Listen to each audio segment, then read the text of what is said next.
She walked into that courtroom like it was just another mission, until a white officer tried to put her back in her place. What he didn't know? She was a Navy SEAL. Trained, silent, deadly precise. In under 3 seconds, she flipped the entire system on its head, and it was all caught on video. Watch the moment everything changed.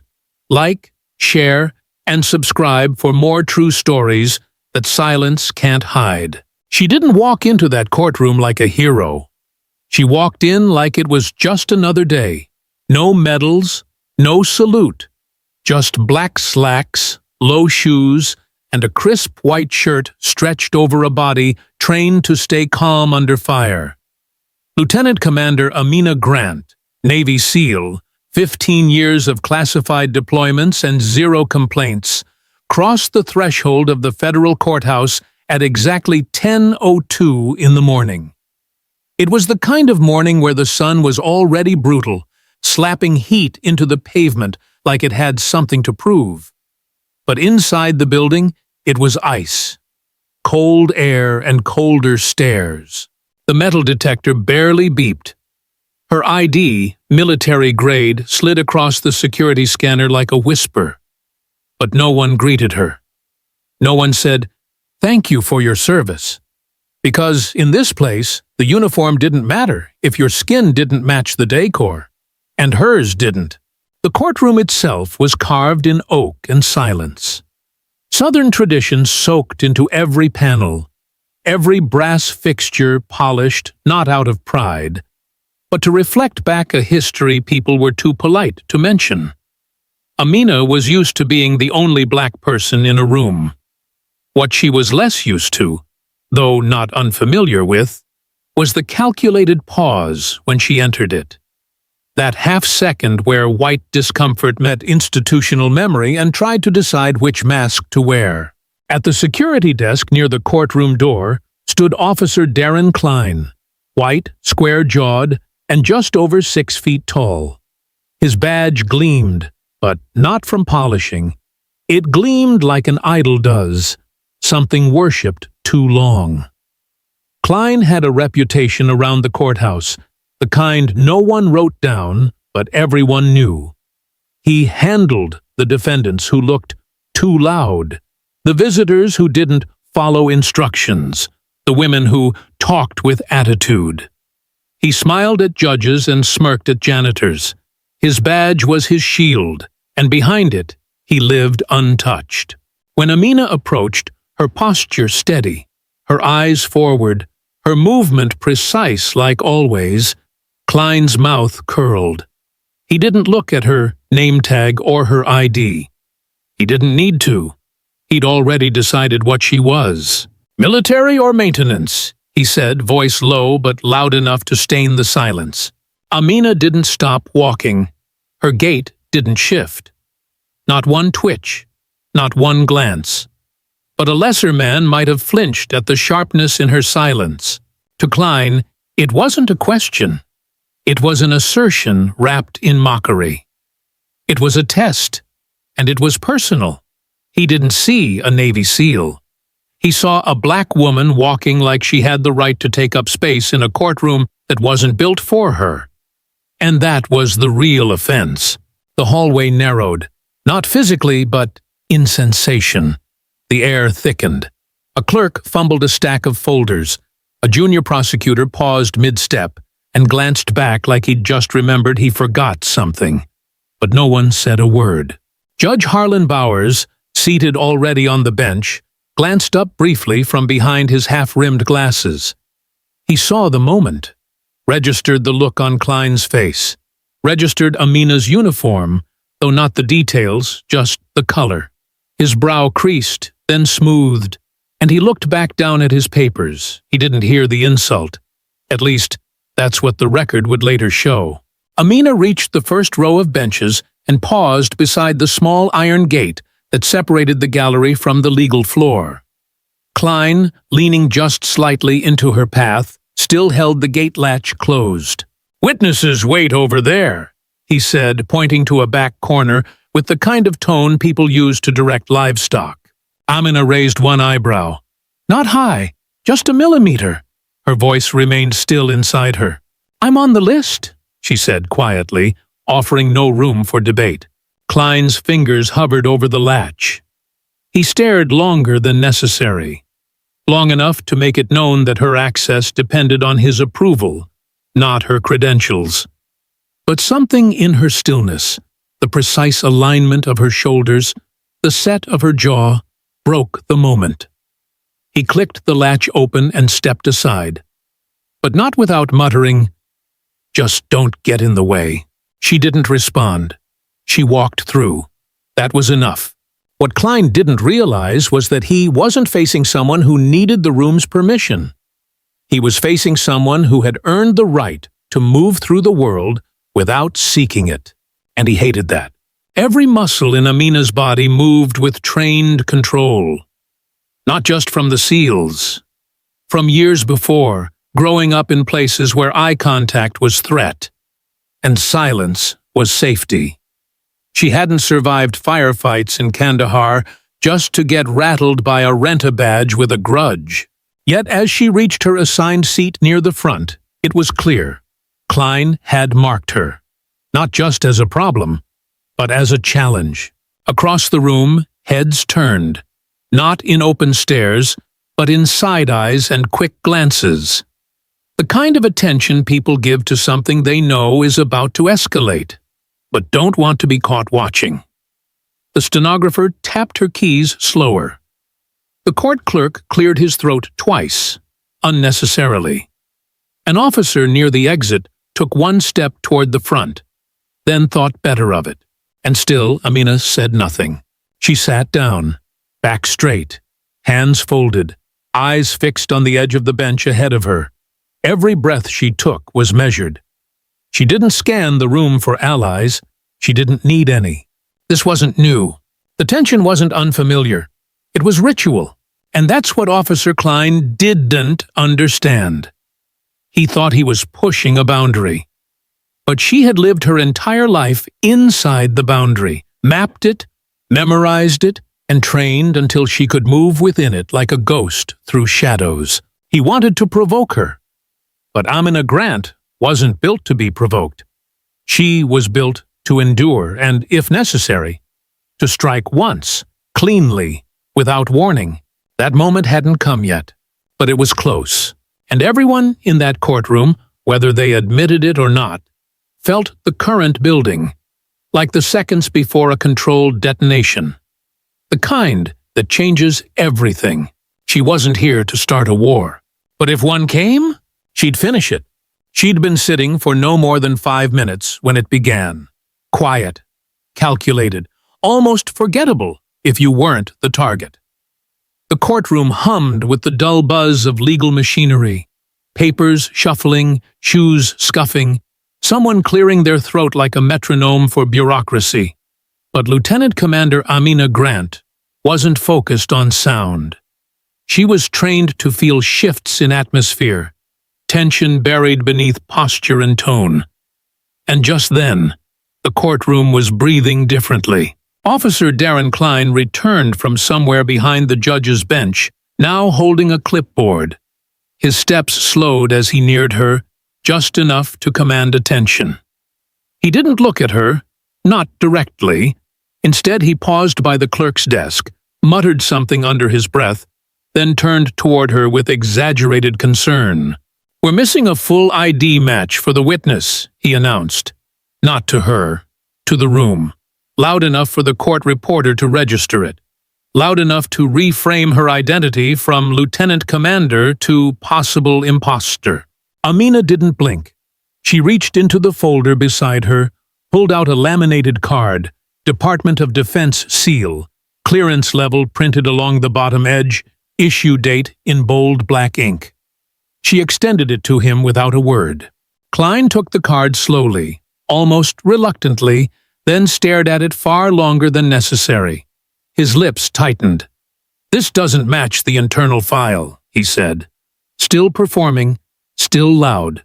"We'll need to verify this before testimony proceeds." Judge Bowers barely looked up. "Make it quick," he muttered, already bored.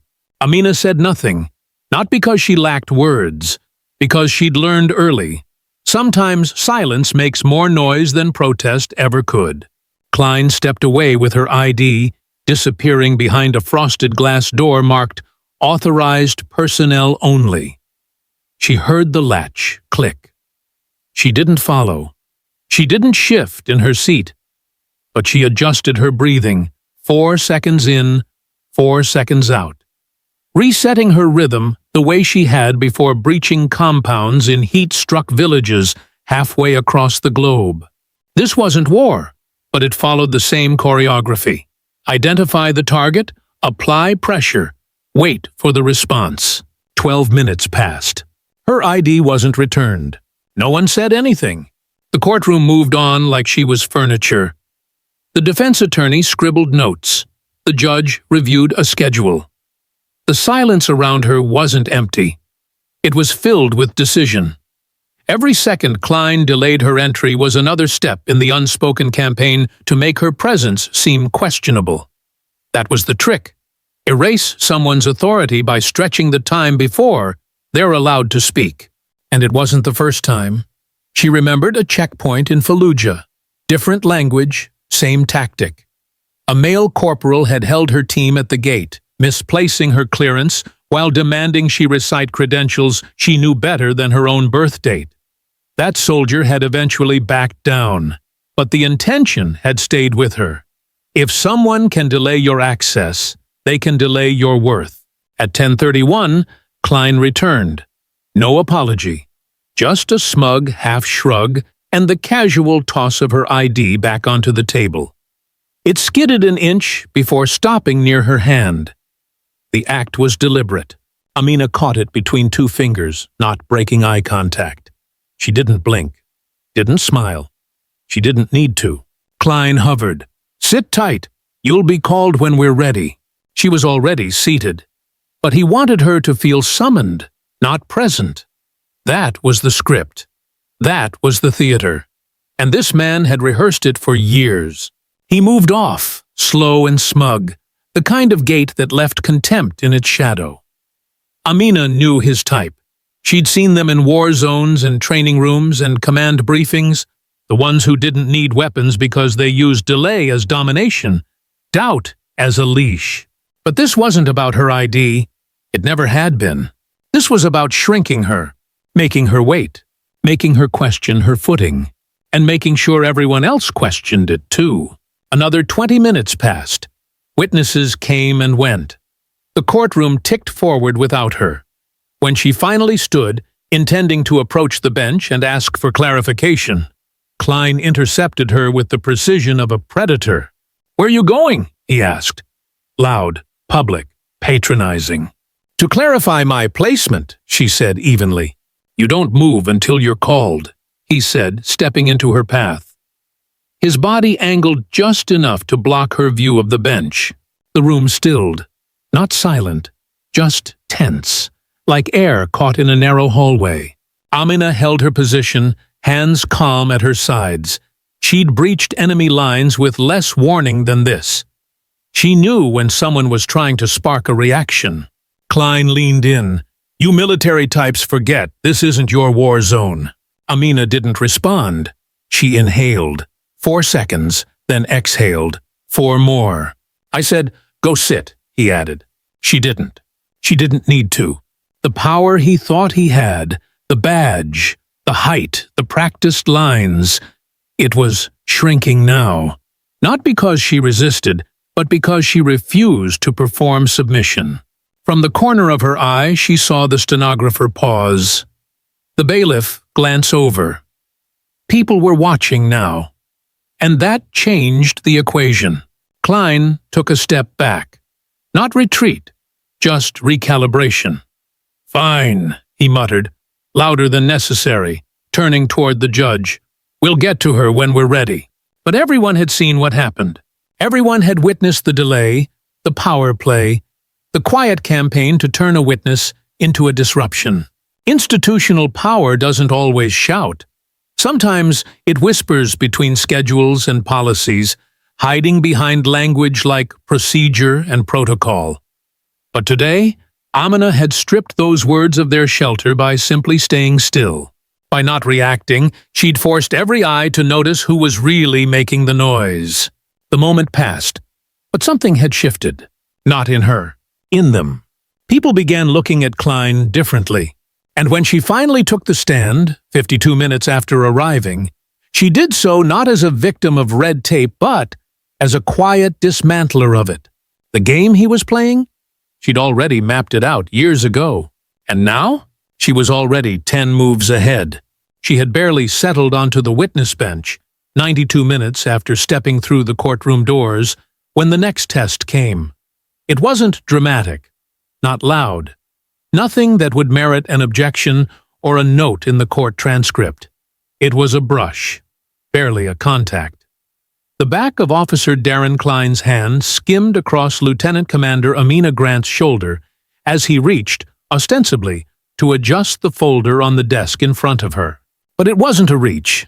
It was a probe, a pressure test, a line crossed with just enough plausible deniability to vanish beneath procedure. Klein's hand moved on, quick and casual, as if the touch hadn't happened at all. But Amina felt it, and so did everyone else close enough to see it. They all saw it, and no one said a word. The bailiff, seated just 10 feet to the left of the witness stand, glanced up. His hand was halfway to his pocket, where his phone sat screen up on his thigh. Without unlocking it, he tapped the screen as if reading a message.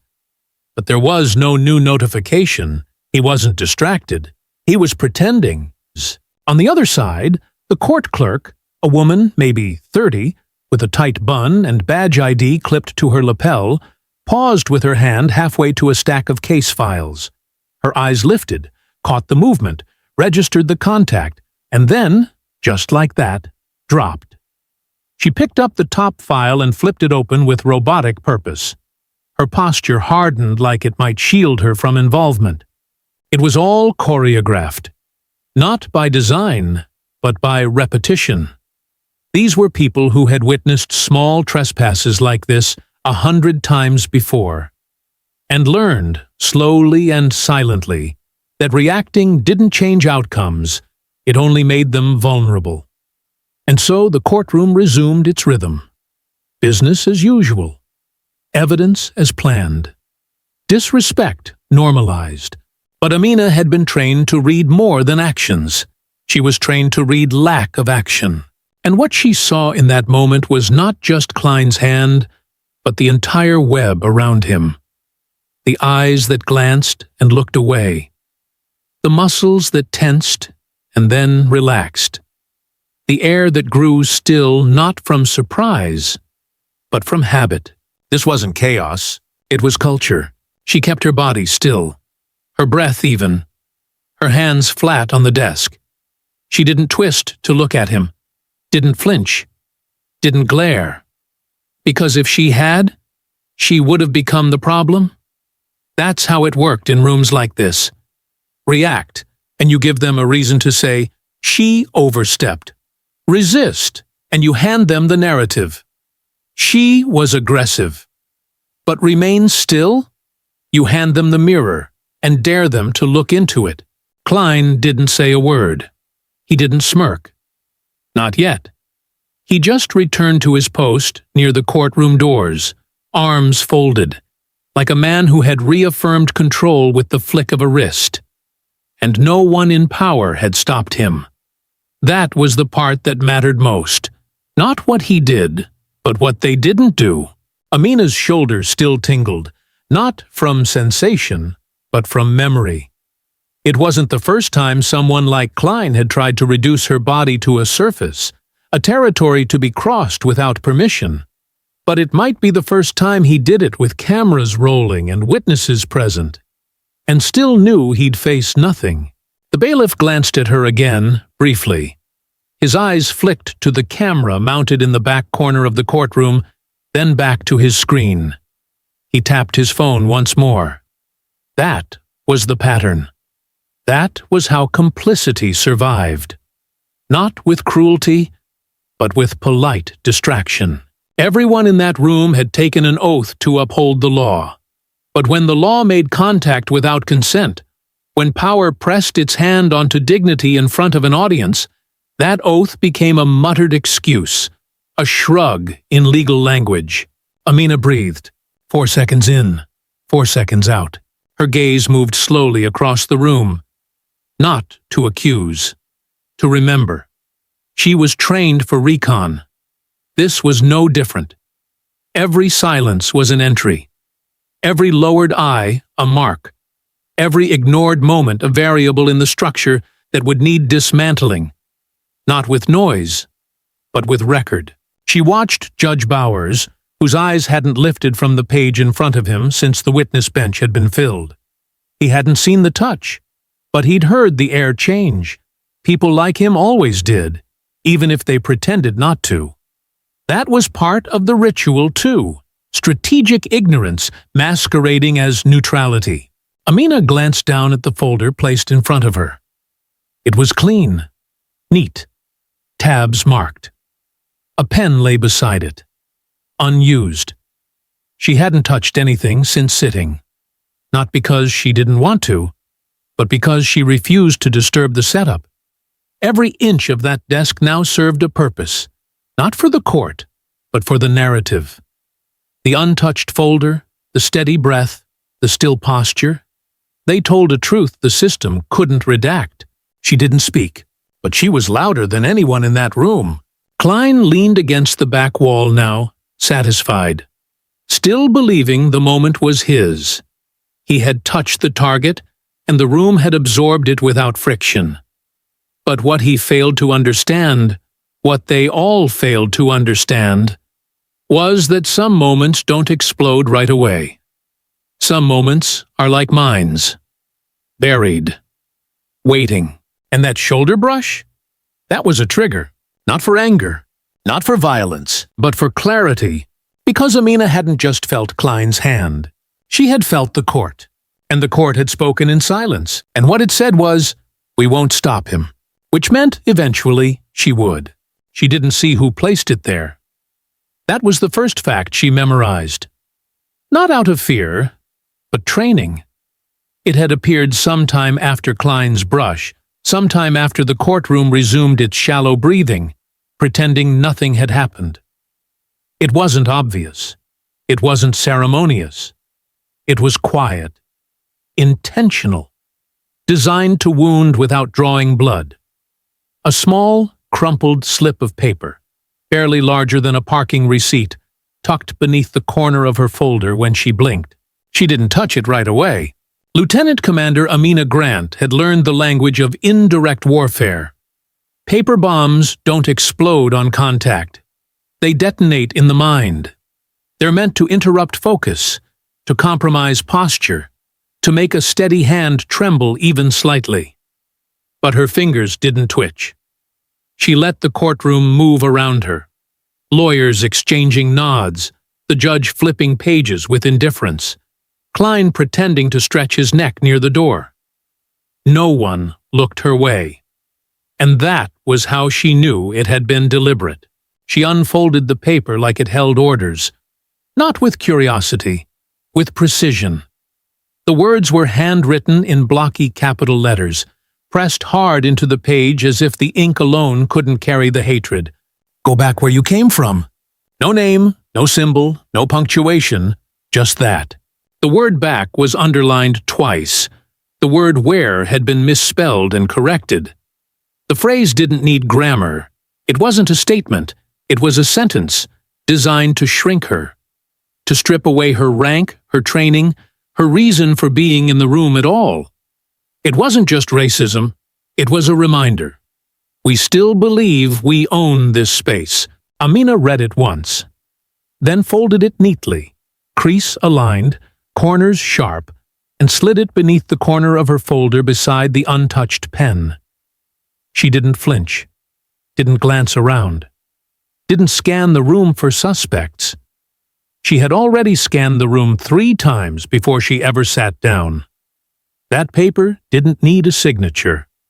Its author had already shown their handwriting in silence. To the casual eye, her action looked mundane, maybe even dismissive. But discipline is not dismissive. It is control reclaimed. That paper was a weapon, and she had neutralized it the way any SEAL would disarm a mine. Not with panic, but with process. Judge Bowers glanced up, noticed her stillness, then returned to his page.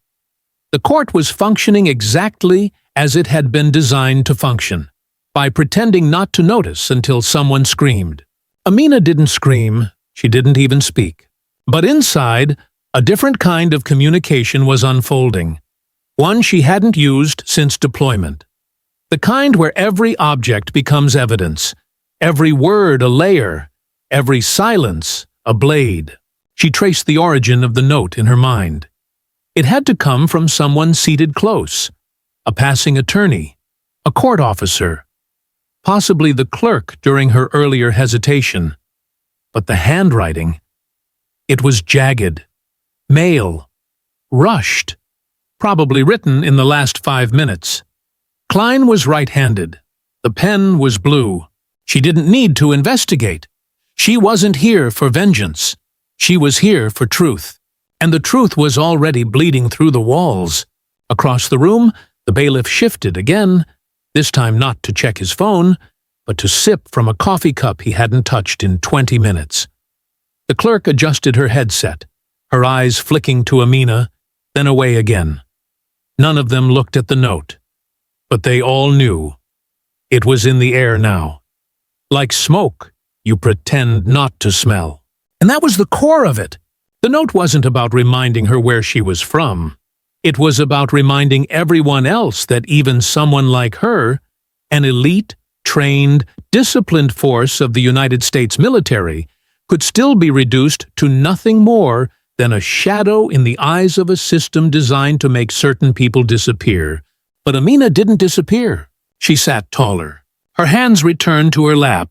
Her breathing slowed, 4 seconds in, 4 seconds out. Because this note, it wasn't an insult. It was a signal. The old tactics were being used again, and that meant the system was scared. When someone attacks quietly, it's because they know they can't afford to be seen doing it openly anymore. The days of shouted slurs were fading. But notes like this? They were the new coward's code. Easy to deny. Easy to claim it was a mistake. Easy to erase. But Amina had seen too much, lived through too much to let paper scare her. She hadn't survived 15 years in operations most civilians would never hear about, just to be unraveled by a courthouse whisper. She had been dropped into foreign war zones under cover of night. She had breached compounds, diffused live explosives, and seen men weep before drawing their last breath. And still, this note? This was the most dangerous kind of battlefield.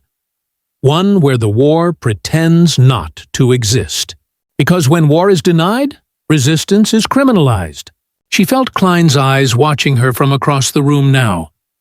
He'd seen the note. Or perhaps he'd written it. It didn't matter. What mattered was the power he thought it gave him.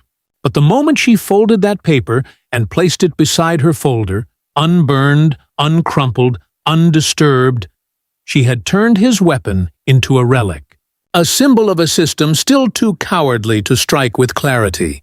And symbols once exposed lose their power. No one saw her blink. No one saw her shift. But the courtroom saw her silence, and the silence screamed louder than the note ever could. The moment came like a slow eclipse, inevitable, shadowed, and quietly colossal. Lieutenant Commander Amina Grant had just delivered her final sentence. Her testimony was clear, concise, laced with precision only a seasoned Navy SEAL could maintain under pressure. No tremble in her voice, no theatrics, just truth. Measured, tactical, and devastating. The judge nodded without comment. The opposing counsel said, "No further questions." In another courtroom, that would have been her signal to leave the witness stand. But here, in this room, under these eyes, with Klein still posted like a warning sign by the door, that movement was not hers to initiate. Not yet. Still, Amina stood, slowly, calmly, just as she had stood hundreds of times before in sandstorms, in field briefings, in shadowed corridors with hostile targets and 3-second windows to live or die. She gathered her papers without a sound. Not a sheet out of line. Not a gesture out of place. Every movement calculated. Clean. Then came his voice, laced with the same quiet venom that had dripped from the note she'd folded minutes earlier. "Sit down. You're not done." The words dropped like cold metal. She turned just enough to see him. Officer Darren Klein had stepped forward, closer now than regulation permitted, closer than procedure allowed. His stance was squared, his hand already mid-motion. In one swift, invasive movement, he gripped her wrist. Not a handshake, not a guidance touch. A hold, a possession. The room didn't go silent, it froze. The clerk halfway through stacking papers stopped, fingers clenched mid-lift. The bailiff, leaning against the wall, no longer pretended to read his screen. The judge, pen still hovering above his notes, paused. But he said nothing. No one spoke. No one moved. They just watched. Because this wasn't just a breach of decorum. It was a test of boundaries. Amina didn't flinch. Her wrist was held, but her spine, her breath, her control remained untouched. The contact wasn't painful. That wasn't Klein's goal. Pain leaves marks. This left doubt. And doubt was harder to document, easier to erase. But she knew exactly what this was. It was the continuation of the note.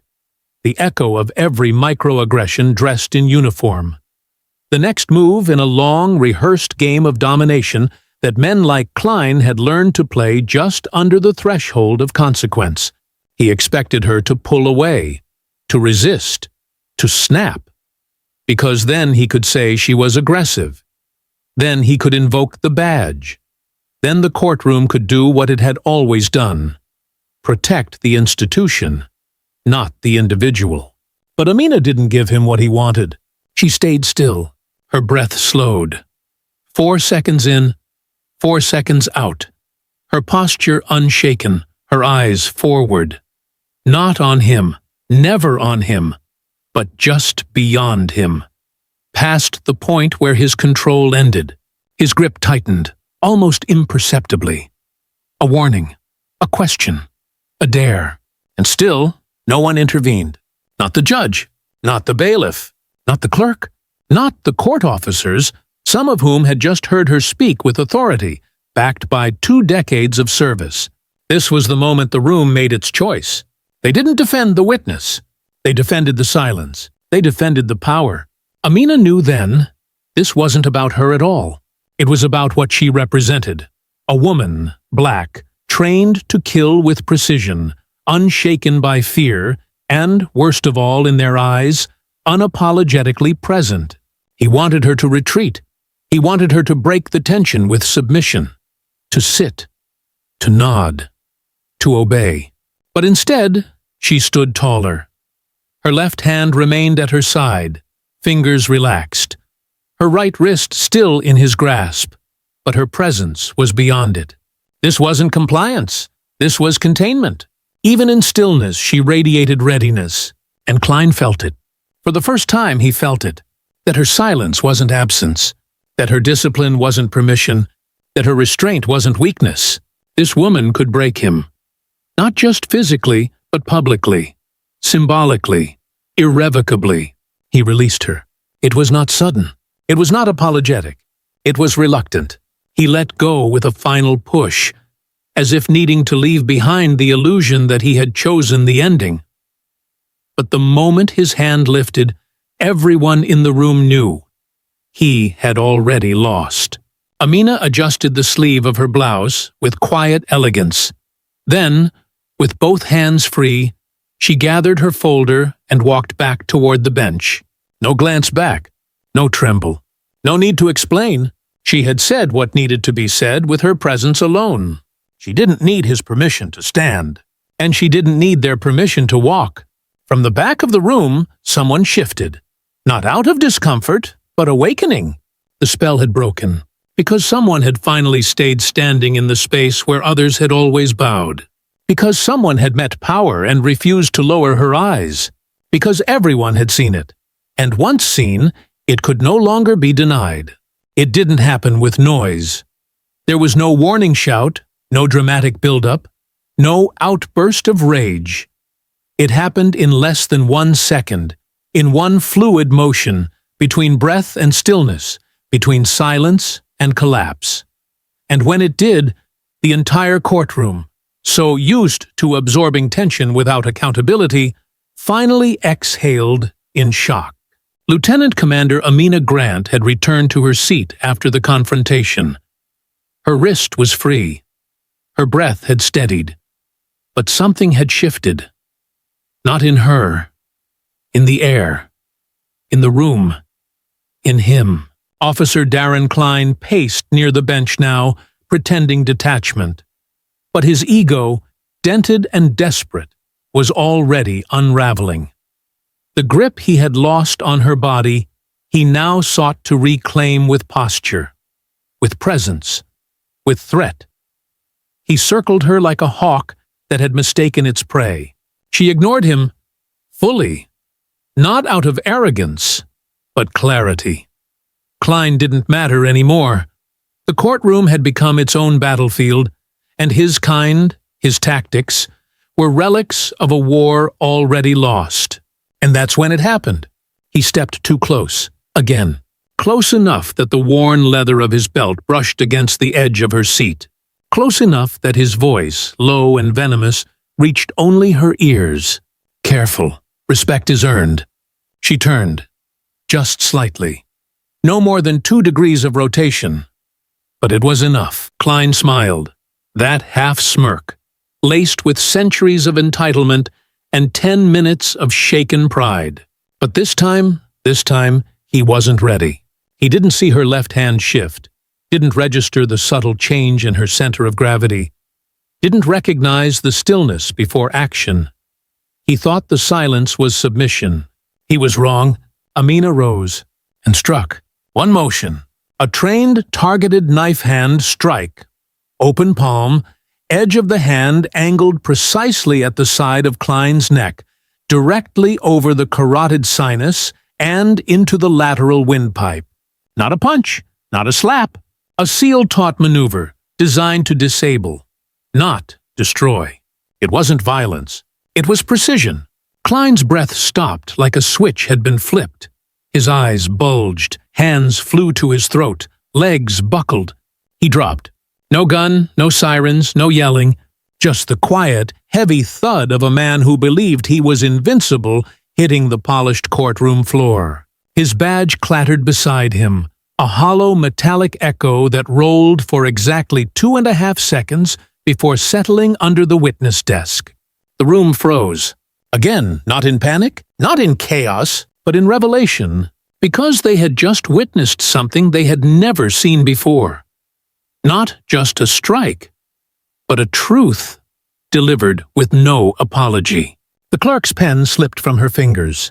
The bailiff didn't move. The stenographer stared, mouth slightly open, fingers still pressed to the last letter she had typed. The judge's glasses slid down the bridge of his nose. He looked, truly looked, for the first time that day, and in the upper right corner of the courtroom ceiling, a tiny green light blinked. The security camera had seen everything. The angle wasn't perfect, but the frame was wide enough. Amina, Klein, the space between them, the motion, the drop, the silence. That light, tiny, barely noticeable, was the eye of history now. Klein gasped on the floor, trying to draw breath through a throat that no longer obeyed. His hands clawed at his collar. His chest heaved, pulling panic through a narrow airway. But no one moved to help him. Not yet, because they were all still processing what they had just seen. It wasn't rage that dropped him. It wasn't anger. It was readiness. This wasn't a woman who'd lost control. This was a woman who had never once let go of it. She had waited, endured, absorbed, folded the note, withstood the grip, refused to break when prodded, when touched, when dismissed, and when he crossed the final line, when his breath got too close and his voice tried to rewrite the truth, she wrote it back with the edge of her hand. And now that truth lay at her feet, coughing and choking in front of every person who had once chosen silence over intervention. Amina stood still. She did not gloat. She did not step forward. She did not raise her voice, her arms lowered to her sides, her stance relaxed, because the mission was complete. Across the courtroom, no one could return to what they were. Not the clerk, not the judge, not the bailiff who had once pretended to check his phone instead of stopping what he saw coming.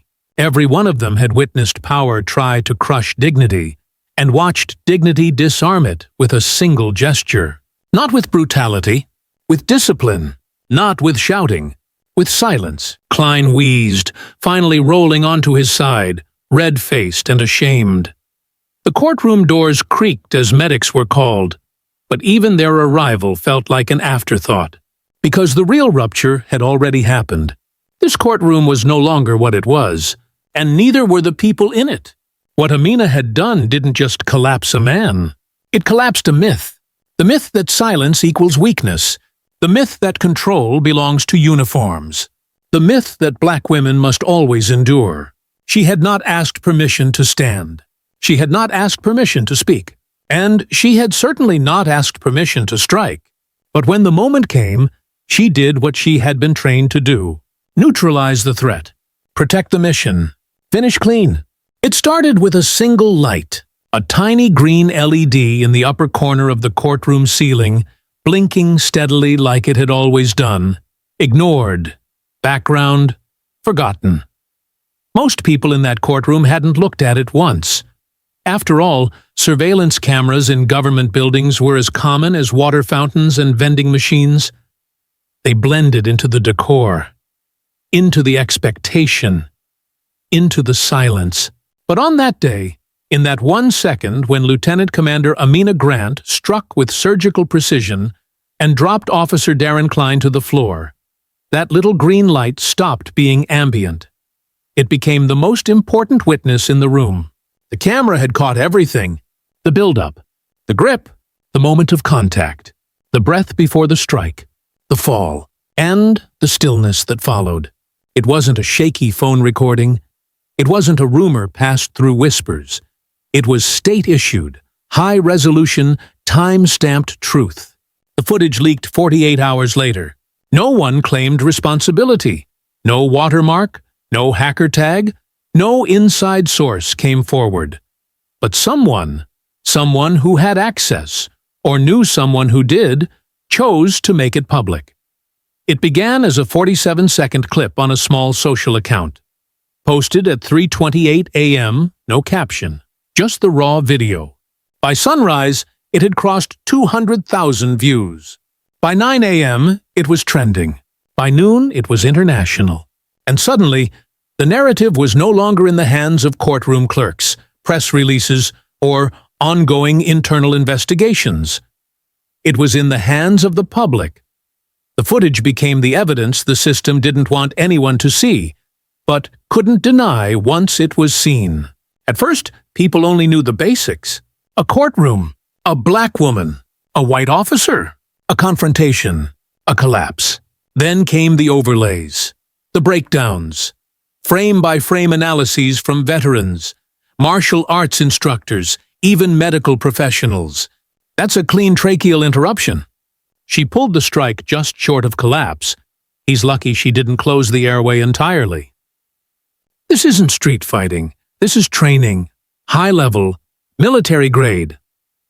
And just like that, she wasn't the witness anymore. She was identified. A former Navy SEAL. Rank, Lieutenant Commander. Years of service, 15. Deployment record, classified. Honorable discharge, multiple commendations, Special Forces training. She had once led operations in Kandahar and Lagos, had de-escalated hostage situations, had saved lives while governments debated procedure. And she'd said nothing about it when she took the stand. because she hadn't needed to. The internet exploded. No permission needed was born at 7:26 p.m. from a user with no profile picture and 0 previous posts. Just those words, in all caps, paired with a freeze frame of Amina mid-strike. Expression calm, stance rooted, eyes locked forward like a metronome set to justice. Within 2 hours, the hashtag had overtaken all major platforms. Within 6, it had been screen-printed on shirts, stenciled onto signs, graffitied across courthouse walls. The meme accounts came next, turning Klein's collapsing form into a looping metaphor. When institutional power meets real discipline, the veterans followed, tweeting their respect with unit flags and old deployment photos. Then the journalists, then the human rights attorneys, then the mothers, then the survivors. Because this time, it wasn't just a story. It was proof. It wasn't a headline diluted through bureaucratic language. It was a body falling at the hands of someone who had waited too long to be believed. It wasn't an attack. It was a response, and the world saw it. They saw how calm she was, how still she stayed, how nothing in her movement suggested vengeance, only control. She didn't shout. She didn't throw a second punch. She didn't run. She didn't even blink. Because she wasn't afraid. Because she wasn't reacting. She was correcting. And people understood that. They saw themselves in her. The woman who endured every layered humiliation, who was told to sit down, be quiet. Not now. Not here. Not like that. And then, finally, chose clarity over permission. The major outlets picked up the story by the end of the day. CNN, Reuters, the BBC, Military Times, feminist blogs, legal watchdogs.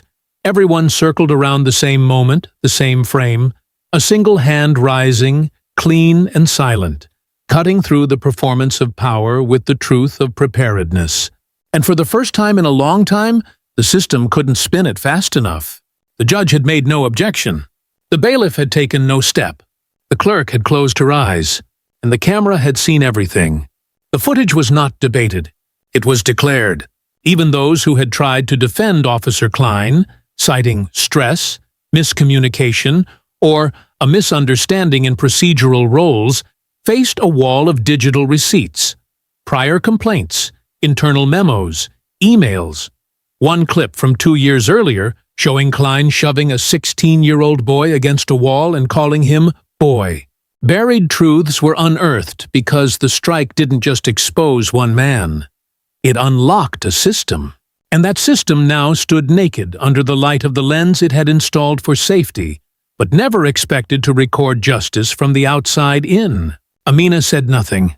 She didn't appear in interviews, didn't tweet, didn't stream, didn't write a statement. But her image, mid-strike, still and certain, became the symbol for everyone who had ever been silenced and finally found a way to be seen. Visibility had forced a reckoning. Because the courtroom, once a stage for control, had become a screen for the world to watch. And what the world saw was not violence. What the world saw was mastery, not anger, readiness, not revenge, reclamation, and not just of one moment, but of an entire truth. They had waited too long to act, and now the silence they once weaponized was working against them.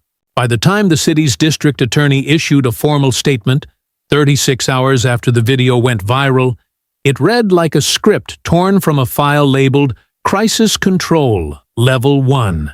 It was cautious, measured, pretending neutrality while laced with blame. The press release was brief, just under 300 words, delivered in an afternoon conference behind closed doors and filtered through muted microphones. She exhibited erratic behavior under stress, it said. Officer Darren Klein suffered a mild concussion and vocal trauma. We are evaluating the appropriate consequences for use of excessive force in a courtroom setting. And then the phrase that set everything ablaze. We are also looking into Lieutenant Commander Amina Grant's background for any potential mental health concerns. That sentence dropped like a smoke grenade over every headline that had celebrated her the day before. Mental health concerns. In other words, unstable. In other words, dangerous. In other words, explain the threat so we don't have to confront the truth. It was not the first time a black woman had been pathologized for clarity. It was not the first time a veteran had been rebranded as volatile the moment her training served justice outside the government's control. But this time, the public had already seen the footage, and they weren't buying the rewrite. Within minutes, the backlash began. It started with a retired SEAL commander, a man with 3 deployments and a voice like gravel, posting a 30-second video to social media. No music, no cuts, just his face and a simple statement. What Amina did wasn't erratic. It was restraint at its finest. That wasn't instability. That was training. We stand with her. His video reached over 2.3 million views in under 4 hours. Then came the veterans, hundreds of them, from every branch. Black, white, Latino, Native, Asian, men and women, rank and file. They flooded the internet with stories, images, hashtags. They dug up old photos with Amina, grainy group shots from deployments that had never made the papers. Moments in uniform, moments in silence. One caption read, "She led us when others faltered." She didn't raise her voice. She raised the standard. Civil rights organizations followed, one by one. The Southern Justice Alliance, the National Council for Black Veterans, even Voices of Valor, a quiet but respected advocacy group known for defending service members wrongly accused of misconduct, posted a statement in all caps. "A black woman saved her life with training, and you're calling it aggression?" The DA's office refused to retract the statement. They had doubled down, and they were drowning in it. News outlets tried to spin both sides. Some painted Klein as a victim of momentary misjudgment, sharing blurry hospital photos of him with a neck brace. Others clung to neutrality, pointing to Amina's silence as concerning. But none of it held weight against the footage, because you can't unsee the truth when it's already burned into the collective conscience. That's when the resignations started. Quiet, unannounced, unplanned. The first was Janessa Hill, a mid-level court administrator with 13 years of spotless service and a reputation for professionalism. No one had expected her to speak out. She had always stayed quiet, always played the game. But on the morning after the prosecutor's press conference, she cleared out her desk, left behind her badge, and taped a handwritten note to the inside of her file cabinet. "I helped protect power by staying quiet. I thought silence kept me safe. But silence was the mask that helped injustice breathe. No more." Janessa. Someone photographed the note. It hit social media within minutes. It was retweeted over 700,000 times in one day. And suddenly, Janessa Hill, once invisible in the machine, became a symbol too. The justice system, so slow to speak, now found itself surrounded by people who refused to shut up. Law students organized impromptu walkouts. Veterans showed up outside the courthouse in uniform, holding signs that read, "She followed protocol. You broke it." Even teachers began using the video in civics classes, pairing it with lesson plans titled, "What Happens When Justice Doesn't Knock? It Stands." But while the public was rising, the system kept scrambling. They launched internal reviews, reassigned staff, held tense emergency meetings behind glass walls. But every attempt to manage the story only made it louder. Because the more they tried to pin blame on Amina, the more people remembered who she was. A woman who did not strike first. A woman who stood still. A woman who endured. A woman who protected herself with the only language the court had refused to acknowledge until it was forced to. And behind every tweet, every repost, every T-shirt bearing the words, "No permission needed," there was a deeper current. This wasn't just about Amina. This was about everyone who had ever been told to sit down when standing up was the only path to survival. And the system was too late to stop it. Too late to frame her as dangerous. Too late to pretend they had it under control. Too late to clean the floor Klein fell on before the footage hit 6 million views. Too late to erase what the world now knew. That discipline isn't always quiet. Sometimes it strikes, and when it does, it makes the silence collapse. It didn't end with an apology. It didn't end with a trial. It didn't even end with Officer Darren Klein disappearing from the force like a name scratched off a doorplate. It ended when it began again, when the culture shifted, not loudly, not all at once, but like pressure finally finding a crack. And Lieutenant Commander Amina Grant, who never asked to lead this movement, became the fault line. 3 weeks after the footage went viral, the protest signs were still fresh. The paint on courthouse sidewalks was still drying. But the real change was quieter than shouting. It was happening inside offices, classrooms, and meeting rooms that had never seen a hashtag trending. Until now. At a downtown law school just 17 miles from the courthouse, Professor Elise Navarro placed a still frame from the security footage onto the first slide of her ethics lecture. Not a news screen grab, just the silhouette. Amina rising from the witness stand, arms at her sides, head held high, Officer Klein mid-collapse in the blurred background. Beneath it, 4 words in white. What does this teach? The silence in that lecture hall was different from the courtrooms. It was not compliance. It was concentration.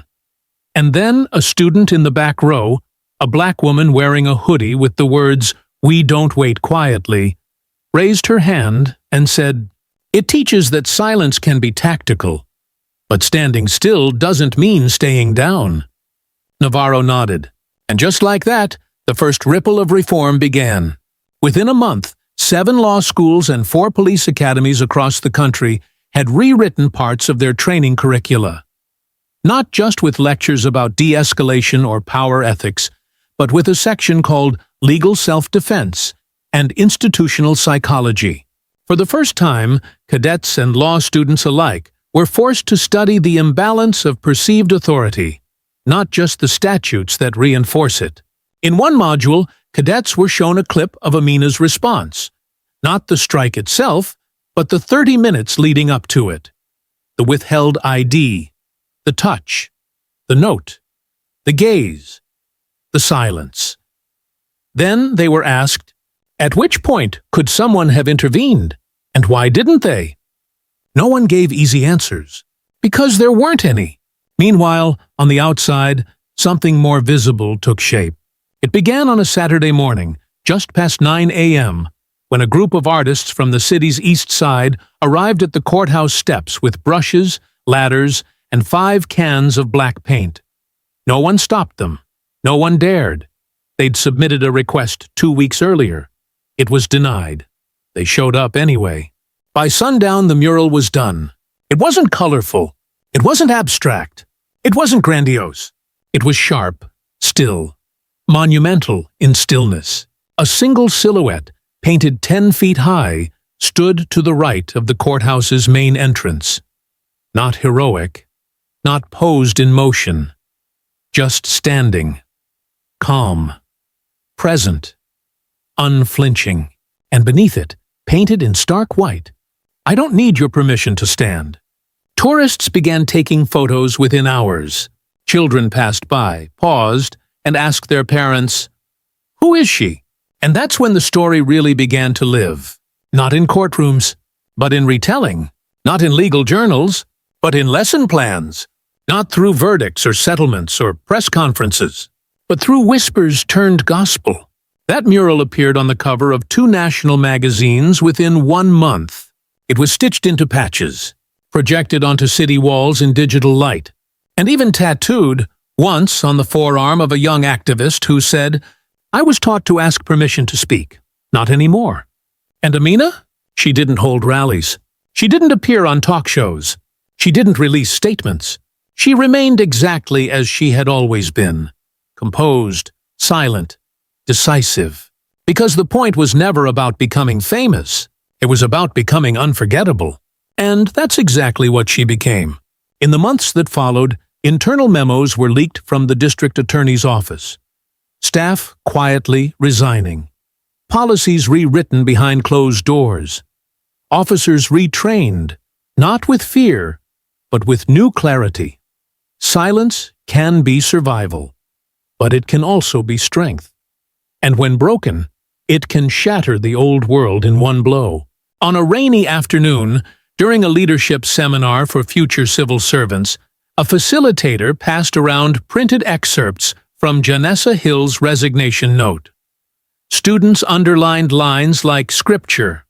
One of them, a young man who had grown up believing justice came neatly through orders and chains of command, paused and whispered. She didn't shout. She didn't strike back first. She just stood, and everything fell around her. That was the truth of it. Justice didn't arrive through protocol. It arrived when someone trained for war stood still long enough for the system to collapse around her. It wasn't legislation that made the difference. It was presence.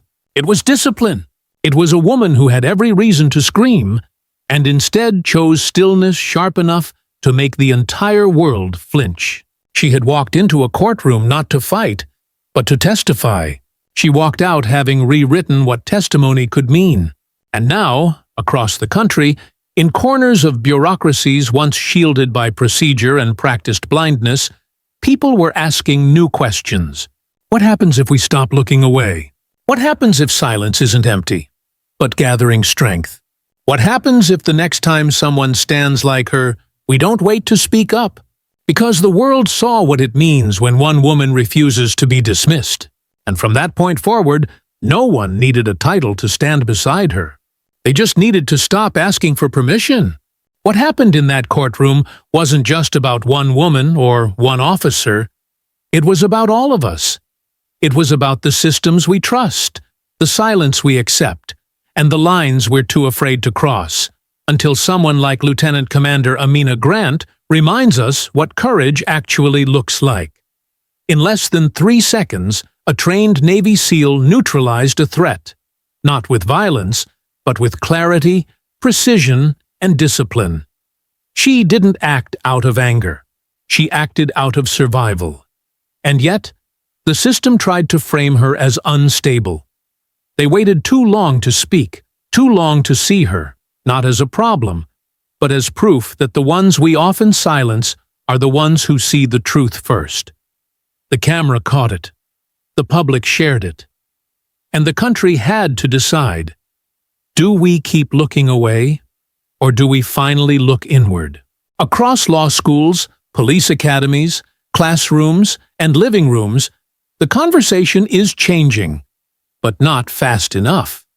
If we want a different kind of justice, we need to be different kinds of citizens. That means speaking up when the system stays quiet. It means asking hard questions, challenging broken norms, and refusing to let dignity be dictated by uniforms or titles. It means teaching our kids that standing still in the face of injustice isn't weakness. It's strength. The kind of strength that breaks cycles, not just moments.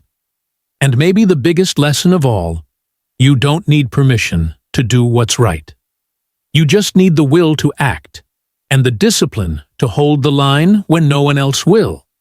So if this story moved you, don't scroll past it. Don't file it away like just another headline. Like the video. Share the message. Send it to someone who still believes silence is neutral.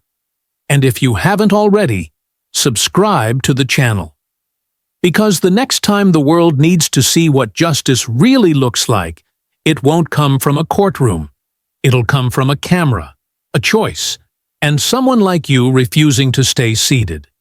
It takes less than 5 seconds to click, but the impact lasts longer than 5 generations. Stand up, speak out, and never wait for permission again.